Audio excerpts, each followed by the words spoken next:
Story writing devotion to mother.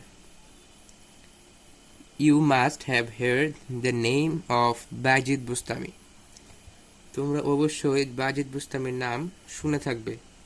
He was famous for devotion to his mother. অর্থাৎ সে তার মাতৃভক্তির জন্য বিখ্যাত হয়েছিল। One night Bayezid's mother was sleeping. এক রাতে তার বাইজিদের মা ঘুমাচ্ছিল। Suddenly he woke up and told her son to give her a glass of water. হঠাৎ তিনি ঘুম থেকে জেগে উঠলেন এবং তার ছেলেকে বললেন তাকে এক গ্লাস পানি দেওয়ার জন্য।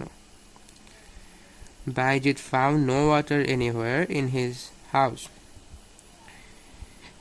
বাইজিদ ঘরে কোথাও পানি পেল না। So he went out to fetch water from a distant mountain.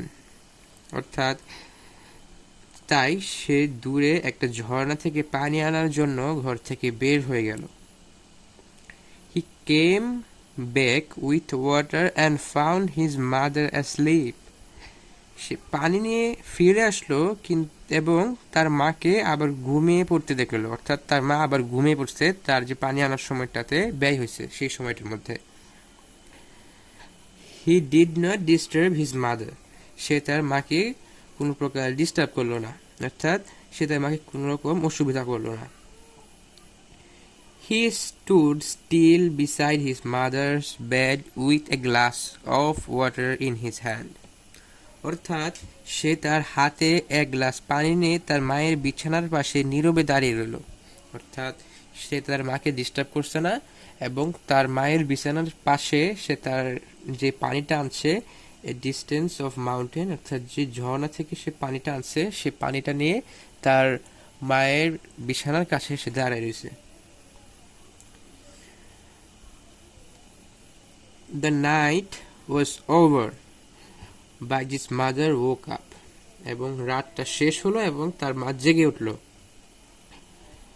He was surprised to see her son standing beside her bed.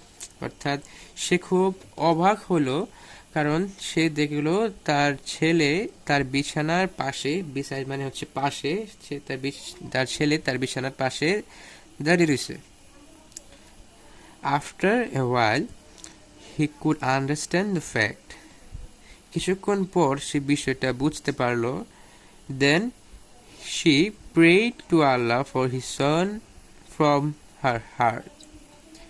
এবং তারপর তখন তিনি তার ছেলের জন্য আল্লাহ তাআলার কাছে দোয়া প্রার্থনা করলেন। অর্থাৎ আমরা সকলেই বাইজিদ বুস্তামি সম্পর্কে জানি। বাইজিদ বুস্তামি ছিলেন হচ্ছেন একজন ইসলামী সুফি সাধক এবং আমরা সকলেই বাইজিদ বুস্তামির নামটা জানি কারণ বাংলাদেশে একটা বড় মাজার আছে বাইজিদ বুস্তামি মাজার, এবং তার একটি অসাধারণ দিক হচ্ছে মাতৃভক্তি এবং সেটাই আমরা এখন বই পুস্তকে পড়লাম, মাতৃভক্তির বিষয়টা। এবং বাইজিদ এবং একটি অনুগত ছেলে এটাকে এইভাবে প্রকাশ করা যায়। এবং এটা যে আমরা পড়লাম এটার ইংলিশের সাথে নিচে কিন্তু বাংলাটা দেওয়া আছে। আপনার যদি কেউ ইংলিশটা বুঝতে অসুবিধা হয় আপনারা কিন্তু বাংলাটা দেখে নিতে পারেন, নিচে বাংলাটা দেওয়া হয়েছে নিচে।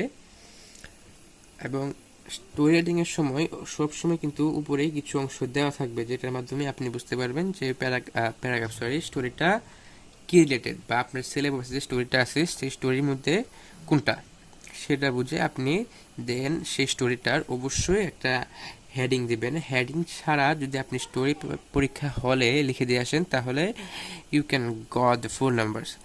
আপনি কখনোই ফুল নাম্বার বা ফুল মার্কস পাবেন না।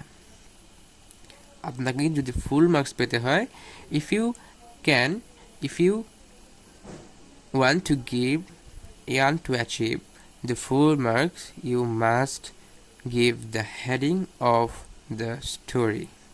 আপনাকে অবশ্যই যে স্টোরির হেডিংটা আপনাকে খুব ভালোভাবে দিতে হবে। হেডিংটা যদি আপনি খুব ভালোভাবে না দেন আপনার স্টোরি স্যারদের কাছে গ্রহণযোগ্যতা কম হবে। এবং এটাই ছিল আজকে প্যারাগ্রাফ। আরও প্যারাগ্রাফ বা স্টোরি বা লেটার বা অ্যাপ্লিকেশন পেতে আমার চ্যানেলটাকে সাবস্ক্রাইব করে রাখুন।